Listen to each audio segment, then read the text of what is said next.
ओम नारायण नारायण नारायण नारायण। सब मित्रों को राम राम। दोस्तों, आदिपुरुष ने जो सबको निराश किया है, वैसे निराश किया है ये कहना सही नहीं होगा, क्योंकि इस फिल्म ने केवल निराश नहीं किया है।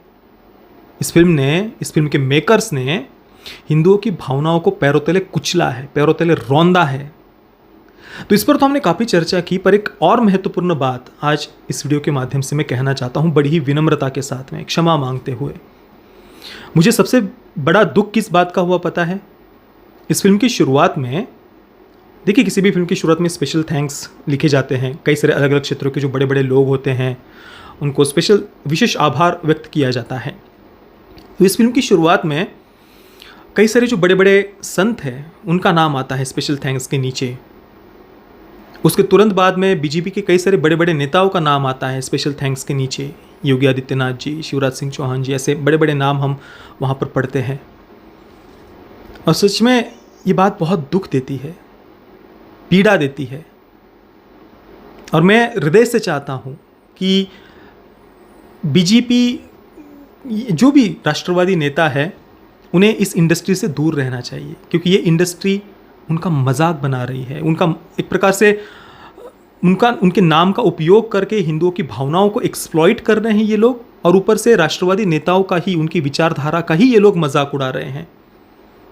और होता ये है कि अभी जैसे बड़े बड़े संतों का भी नाम जो शुरुआत में उन्होंने विशेष आभार के नीचे लिखा है, अब संत तो वैसे भी संत हृदय नवनीत समाना हम कहते हैं।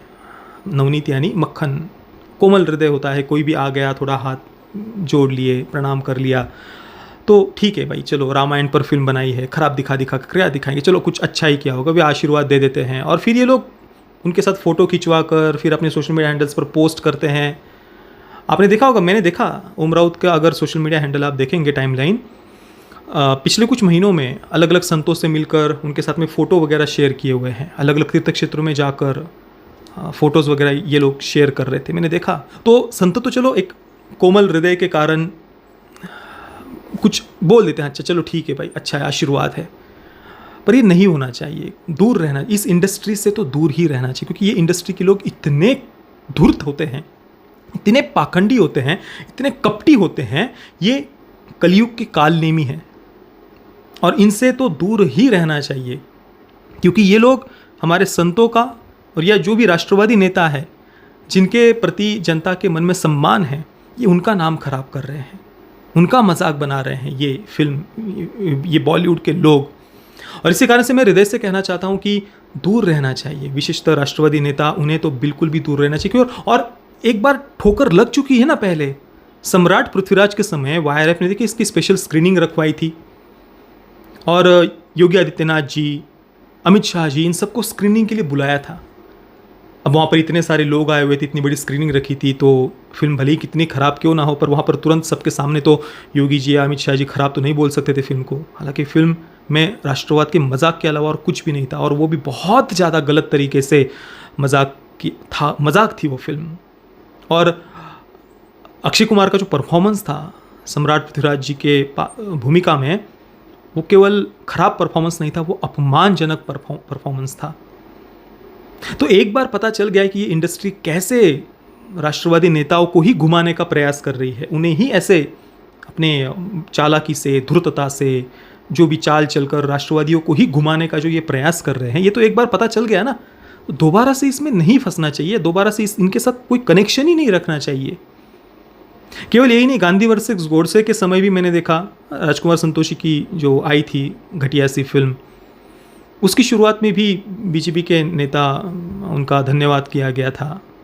और वो दुख देती है ये बात, ये गलत लगती है, नहीं होना चाहिए ये, इस इंडस्ट्री के लोगों से दूर। क्योंकि बात ये है ना कि मैं कई बार ये बात कहता हूँ कि जो राष्ट्रवादी नेता होते हैं उन्हें कला और साहित्य के क्षेत्र की समझ नहीं है। ये बात भले ही कितनी ही किसी को बुरी लग सकती है, पर ये सत्य है, ये बिल्कुल अकाट्य सत्य है। राष्ट्रवादियों को अभी तक तो कम से कम इस इंडस्ट्री का नहीं जानते हुए कुछ, ये कितने ज़्यादा धूर्त है। और दूसरी तरफ जो वामपंथी है, जो लेफ्टिस्ट है, वे दशकों से इस इंडस्ट्री को डोमिनेट करते आए हैं, इस इंडस्ट्री को बहुत अच्छी तरीके से समझती भी है और इसका यूज़ कैसे करना है अपनी विचारधारा को प्रमोट करने के लिए, राष्ट्रवादियों को मूर्ख सिद्ध करने के लिए, ये वामपंथी लेफ्टिस्ट बहुत अच्छी तरीके से जानते हैं और वो अभी भी उसी प्लानिंग पर काम कर रहे हैं। और इसी कारण से मैं कह रहा हूँ, राष्ट्रवादी विचारधारा के जो भी लोग हैं, वे चाहे राष्ट्रवादी नेता हो या क्रिएटर्स हो, प्लीज़ प्लीज़ इस इंडस्ट्री से या तो दूर रहिए या फिर कम से कम समझिए बारीकी से। और सबसे ज़्यादा दुख मुझे इस बात ने दिया कि जब टीज़र रिलीज़ हुआ आदिपुरुष का, उसके बाद सबने क्रिटिसाइज़ किया, जो भी राष्ट्रवादी थे सभी ने। उसके बाद में जब पहला ट्रेलर रिलीज़ हुआ तब भी सब इसे क्रिटिसाइज़ ही कर रहे थे। हाँ, उनकी कुछ PR टीम वगैरह आदिपुरुष की, उन्होंने एक वातावरण बनाना शुरू कर दिया था पहले ट्रेलर के बाद में कि भाई पहले से बेटर है वगैरह वगैरह, पर तब तक भी राष्ट्रवादी क्रिएटर्स उसको सपोर्ट नहीं कर रहे थे। पर मैंने देखा पिछले 8-10 दिनों में पता नहीं ऐसा क्या बदल गया, कोई पैसों का खेल था, कोई बिक गए थे या उतावलेपन में, मैं नहीं जानता, पर पिछले 8-10 दिनों में फाइनल ट्रेलर जब रिलीज़ हुआ वो तो सबसे ज़्यादा घटिया था, पर फिर भी उसके बाद में मैंने देखा कुछ राष्ट्रवादी विचारधारा के क्रिएटर्स, हाँ, वो प्रमोट कर रहे हैं आदिपुरुष को। फ्री टिकट्स चाहिए तो संपर्क करें, इस प्रकार की पोस्ट कर रहे हैं ना। ये गलत है। ये इंडस्ट्री कितने निचले स्तर तक जाकर हिंदुओं की भावनाओं के साथ खिलवाड़ कर रही है, उनका मजाक उड़ा रही है। और ऐसे में राष्ट्रवादी अगर ऐसी छोटी छोटी बातों में आ जाएंगे या इनके प्रोपेगेंडा का, इनके हथकंडों का वो शिकार बन जाएंगे, तो ये तो गलत है यार, गलत है। और इन्होंने क्या क्या नहीं किया हिंदुओं की भावनाओं को, इमोशंस को एक्सप्लॉइट करने के लिए। टीज़र के बाद में जब क्रिटिसिज्म हुआ तो इन्हें कोई शर्म लज्जा नहीं आई, कोई अपने आप में सुधारने का तो प्रयास किया नहीं इन्होंने क्या किया? जय श्री राम सॉन्ग बनाया, बैकग्राउंड में लगातार बजाकर हिंदुओं की भावनाओं को इन्होंने एक्सप्लॉइट किया।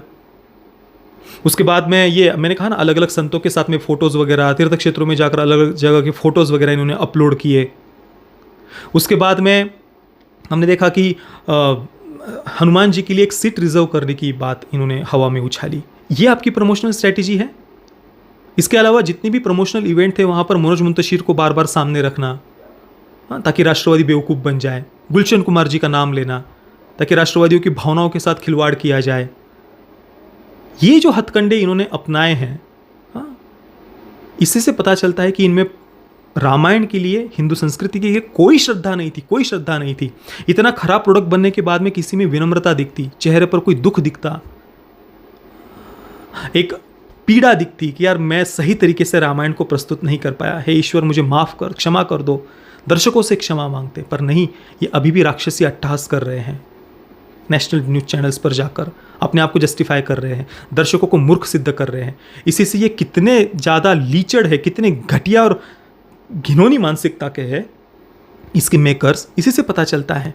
जो लोगों की भावनाओं से खिलवाड़ कर सकते हैं वो मनुष्य तो क्या जानवर भी नहीं होता भाई। कोई कुत्ता भी होता है तो वो नहीं अपने मालिक को कभी धोखा देता। ये इंडस्ट्री तो ऐसी है जिस देश का खाती है, जिस देश की संस्कृति ने इनको इतना, हमारी महान सभ्यता हजारों वर्ष की गौरवशाली, उस संस्कृति में जन्म लेकर ये उसी का मजाक उड़ाते हैं। ये मनुष्य तो क्या जानवर भी कहलाने के लायक नहीं है। और इसी कारण से हम बार बार यही कह रहा हूँ कि राष्ट्रवादी जो भी है, लीडर्स हो, नेता हो, क्रिएटर्स हो, इस इंडस्ट्री को पहले समझिए और इनके किसी भी चाल या हथकंडे के शिकार मत बनिए। और छोटी छोटी बातों में उतावलापन ये बहुत नुकसानदायक होता है। बाकी दोस्तों, मैंने जो भी बातें बताई उस पर आपके विचार क्या है मुझे आप नीचे कमेंट में अवश्य बताना। ये वीडियो देखने के लिए आप सभी मित्रों का बहुत बहुत धन्यवाद। जय श्री राम, वंदे मातरम।